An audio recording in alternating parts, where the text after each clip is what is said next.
Hello friends, स्वागत है आपका एक और नए कमाल के वीडियो में। तो आज मैं लेकर आ चुका हूँ डेयरडेविल का सीज़न 1 का एपिसोड नंबर 4।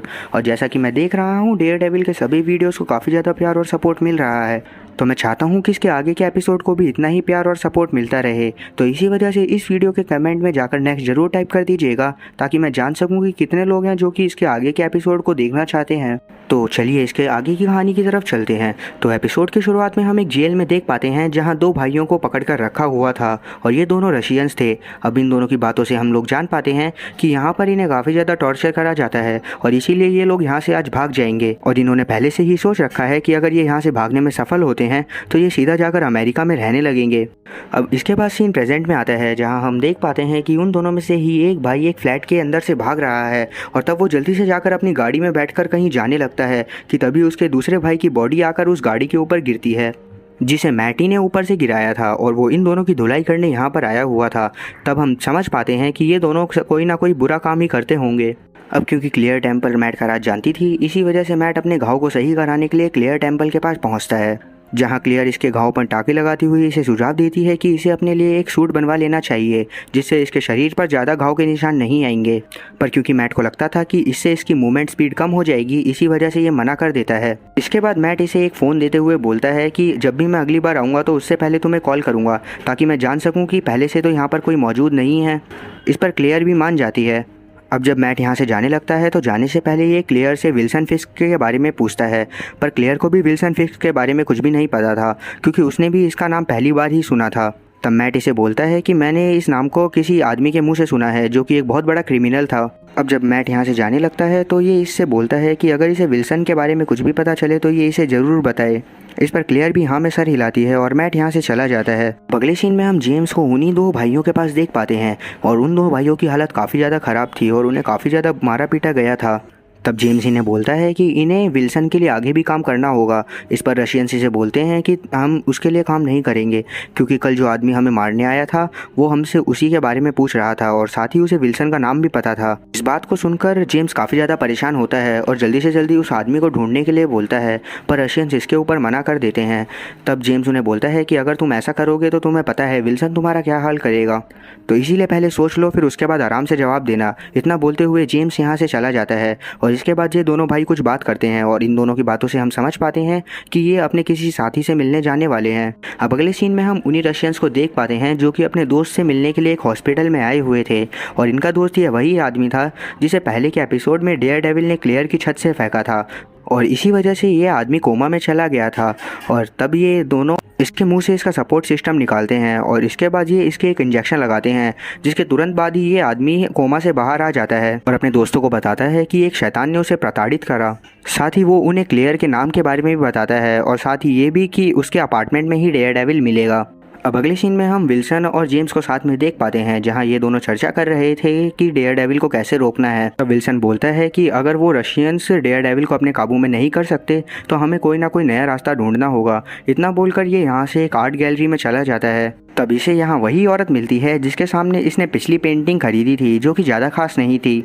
तब विल्सन इसका शुक्रिया करता है और इससे पूछता है कि इसका नाम क्या है। जवाब में ये औरत बताती है कि इसका नाम वेनेसा है। अब इस बात को सुनकर विल्सन इससे पूछता है कि क्या ये इसके साथ डिनर पर जाएगी। अब ये सीन यहीं पर कट होता है और क्लियर पर आता है, जहां उसके घर के बाहर उसे कुछ लोगों की हलचल सुनाई पड़ती है, पर जब वो बाहर देखती है तो उसे बाहर एक औरत के अलावा और कोई भी नहीं दिखता। तभी हम उसकी खिड़की पर देख पाते हैं कि कुछ लोग अंदर आने की कोशिश कर रहे हैं और ये सीन भी यहीं पर कट होकर मैट और फॉगी पर आता है, जो कि अपने घर की तरफ जा रहे थे। तभी मैट को क्लियर का फ़ोन आता है, जो कि चिल्ला रही थी और तब क्लियर के पास हम लोग देख पाते हैं कि उसे कुछ लोग पकड़ कर ले जा रहे हैं, जो कि वही रशियंस हैं। अब उसकी चीख को सुनकर मैट तुरंत भागता हुआ उसके घर की तरफ जाने लगता है और कुछ ही देर में वो उसके घर भी पहुंच जाता है, पर उसके आने में काफ़ी ज़्यादा देर हो जाती है क्योंकि वो रशियंस उसे पकड़ कर ले जा चुके थे। तब मैट खिड़की पर खड़ा होकर क्लियर की चीखें सुनता है और वो फिर से उस गाड़ी का पीछा करने लगता है जिसमें वो रशियंस उसको लेकर जा रहे थे। अब थोड़ी देर पीछा करने के बाद मैट एक ऐसी जगह पर पहुंच जाता है जहां पर पहले से ही काफ़ी ज़्यादा शोर शराबा था। इस वजह से इसे क्लियर की आवाज़ आनी बंद हो जाती है, जिस कारण से क्लेयर के साथ वो रशियन लोग इसके हाथ से निकल जाते हैं। और इसी बात से गुस्साते हुए मैट जब इसके अपार्टमेंट में वापस से पहुंचता है तो इसे वहां पर सर्टिनो मिलता है, जिससे बात करके इसे पता चलता है कि वो रशियंस लोग पहले इसके पास ही आए थे और उन्होंने इससे मार पीट कर क्लेयर का एड्रेस पूछा था। इस बात को सुनकर मैट पहले तो सर्टिनो को शांत करवाता है और इससे बाकी की जानकारी लेने लगता है। तब इससे बात करते हुए इसे पता चलता है कि वो गाड़ियां वेंसी कंपनी की थी, जो कि एक टैक्सी प्रोवाइडिंग कंपनी थी। इसीलिए इस बात को जानकर मैट को काफी ज्यादा शॉक लगता है। अब सीन कैरन और बेन पर आता है, जो कि एक नीलामी में बैठे हुए थे। तब बेन कैरन से छुपकर बात करते हुए इसे यूनियन एलाइड के कंप्यूटर पर बोली लगाने के लिए बोलता है। इस पर कैरन भी हाँ में सिर हिलाती है। और यहाँ से सीन विल्सन और वेनेसा पर आता है, जो कि एक रेस्टोरेंट में बैठे हुए थे। और अब इन दोनों की बातों से हम समझ पाते हैं कि कहीं ना कहीं ये दोनों ही एक दूसरे को पसंद करने लगे हैं। दूसरी तरफ वो रशियन ब्रदर क्लेयर को मार पीट कर इससे मैट के बारे में जानकारी लेने की कोशिश कर रहे थे, पर क्योंकि क्लेयर को अभी भी सच में मैट का नाम नहीं पता था, इसी वजह से वो काफ़ी देर तक इनसे पिटती रहती है। तभी यहाँ अचानक से लाइट चली जाती है, जिसे देखकर क्लेयर हंसने लगती है और बोलती है कि अब उससे ही पूछ लेना कि उसका असली नाम क्या है। तभी यहाँ मैट अपनी सुपर हीरो कॉस्ट्यूम में पहुंचकर सभी लोगों को मारने पीटने लगता है, जो कि एक बहुत बेहतरीन फाइट सीन है। अब थोड़ी देर बाद ये इन सब को मार देता है और क्लेयर को गले लगाते हुए इससे बोलता है कि अब सब सही हो गया है।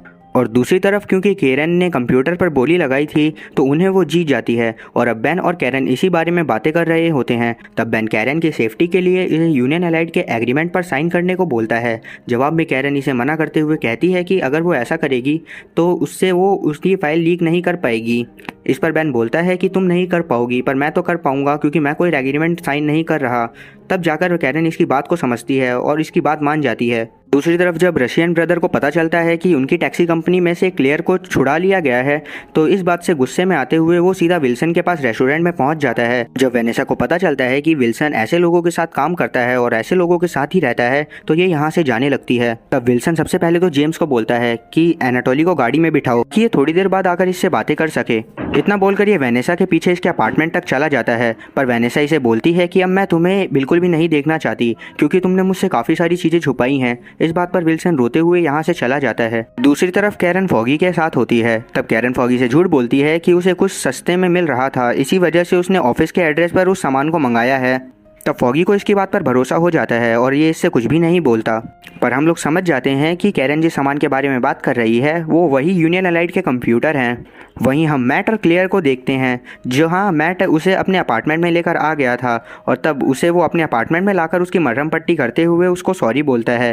पर क्लेयर मैट से ज़रा भी नाराज़ नहीं थी। इस बात को जानकर मैट इसे अपना नाम बताता है, जो कि मैथ्यू मर्डॉक था।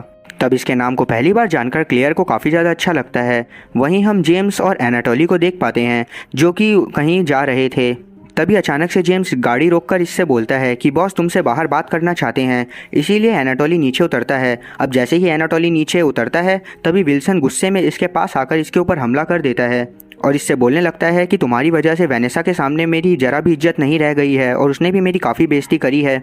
तब एनाटोली भी इसके ऊपर पलटवार करने का ट्राई करता है, पर विल्सन इसे बहुत बुरी तरह मारता है और वो आखिरी में इसके सर को गाड़ी के गेट पर रखकर जोर जोर से इसके सर को पीटता है, जिसकी वजह से कुछ ही देर में एनाटोली का सर धड़ से अलग हो जाता है। तब जेम्स बाहर आकर विल्सन को हैंकी देते हुए बोलता है कि अब इसकी बॉडी का क्या करना है, पर विल्सन एनाटोली के शरीर को इसके भाई वेल्डेमार के पास भेजने को बोलता हुआ उससे भी लड़ाई शुरू करने का आदेश देते हुए यहाँ से फुल टशन में निकल जाता है। और इसी के साथ ये एपिसोड यहीं पर ख़त्म होता है। और अगर आपको इसके आगे की कहानी जाननी है तो बने रहिए मेरे एक्सप्लेनेशन वीडियोस के साथ। उम्मीद है एक्सप्लेनेशन अच्छी लगी होगी, और अगर एक्सप्लेनेशन अच्छी लगी हो तो चैनल को सब्सक्राइब करना और बेल नोटिफिकेशन को ऑल पर सेलेक्ट करना और कमेंट में नेक्स्ट भी जरूर टाइप करना। और अगर वीडियोस ज़्यादा पसंद आ रही हो तो आप चैनल को सब्सक्राइब भी कर सकते हो। मैं ऐसी ही और मज़ेदार एक्सप्लेनेशन वीडियोज़ लाता रहूँगा। तब तक के लिए टाटा और गुड बाय।